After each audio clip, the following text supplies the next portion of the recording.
Hi guys! This is Summer Susie. Welcome to my channel. Ngayon guys, magluluto tayo ng isang gulay. Napakasimple lang guys, pero medyo marami din siyang ihahalong mga sahog natin. O, diba? So, ang main ingredients natin guys sa ating putahe ngayon is talong. So, nahulaan nyo na ba guys kung ano ito? Jaran! Ang gagawin natin ngayon guys is ginisang talong na may salted egg. Ayan. Hiniwa ko din siya ng maliliit. O, 'di ba?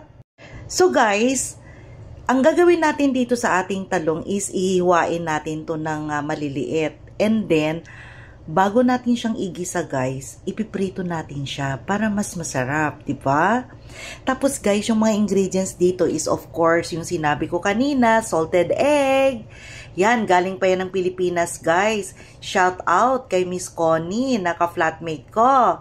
Tapos itong ating minced garlic, minced onion, konting sili para maanghang, tas magic sarap, and of course, itong ating minced tomato.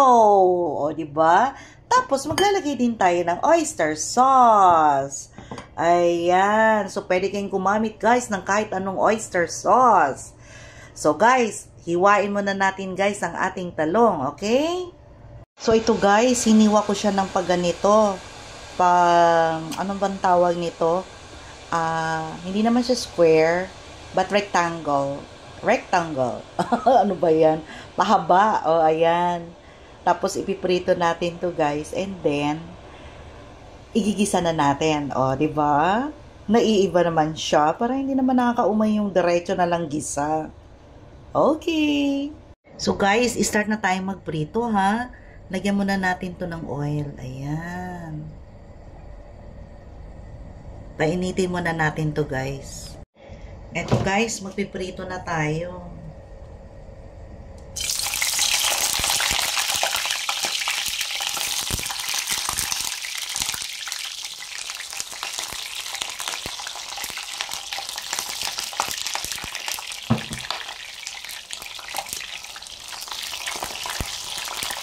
Parang deep fry lang siya guys, ganyan.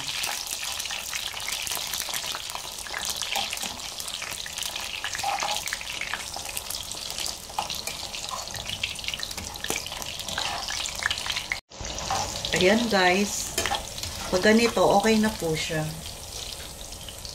Tanggalin na natin. Mga 30 seconds yun lang siya guys i-prito to 1 minute. Kasi maninipis kasi to guys eh. Ayan.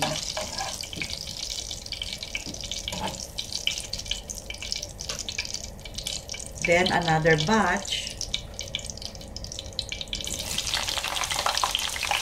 Natalsik siya guys kasi binabad ko siya sa water para na hindi siya iitim.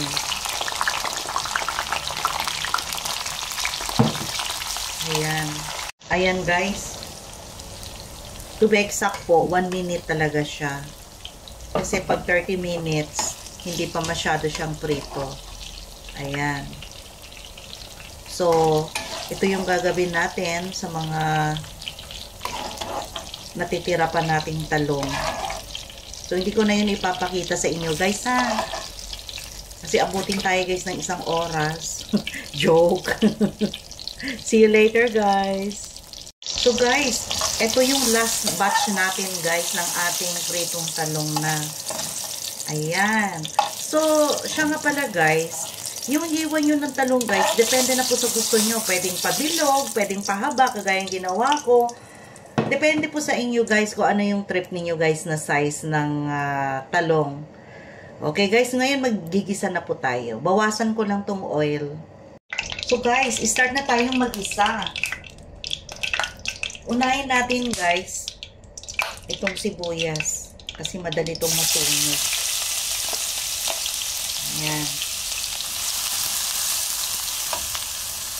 Kapag naamoy nyo na yung aroma guys ng sibuyas, ilalagay na rin natin yung ating bawang. O diba? Ang daming bawang, sibuyas. Ang sarap nito. Pero pag wala naman kayo guys, kahit konti lang okay lang. Eh since marami kaming bawang sibuyas, go! So guys, eto, brown na brown niya yung ating bawang. Hindi ka nang masunog. Ilalagay na natin yung ating kamatis. Ayan. Pango guys.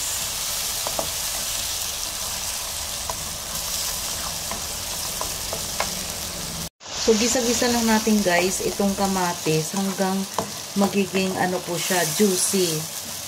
Ayan. Bago natin ilagay yung ating salted egg. Guys, ilalagay ko na yung ating salted egg.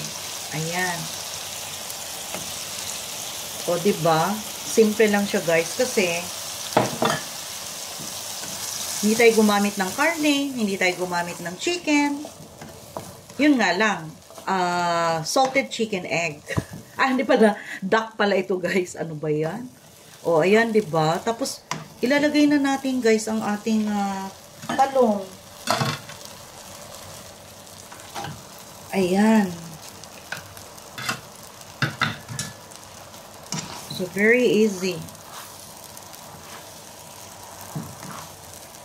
Walang halong karne.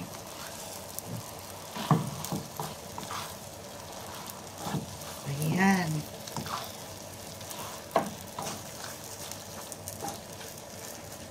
Tapos guys, lalagyan ko ng ginisa mix.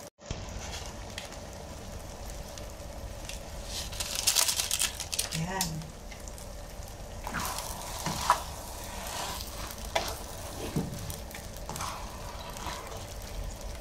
So, maglalagay din tayo ng oyster sauce konti. Ayan.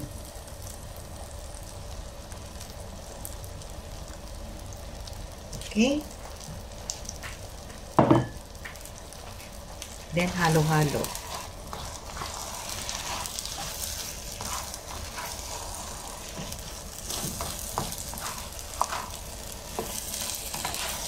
Ayan. Then, tikman natin, guys. Ilalagay ko, guys, itong sili. Yan, panghuli.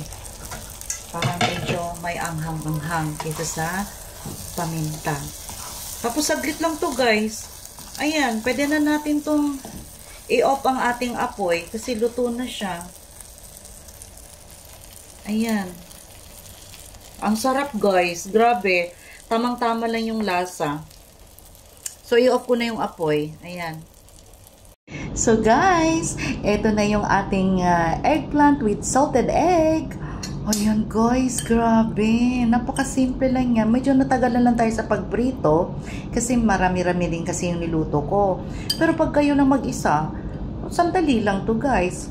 May salted egg lang kayo, bawang, sibuyas, kamatis, then that's it. O, diba? Guys, I can't wait to taste it. And then yung sobra sa kawali guys, nilagyan ko ng kanin. So, kakain na ako guys ha. So guys, don't forget to like, share, and subscribe my YouTube channel, Summer Susie. Thank you guys. See you in my next vlog. Bye!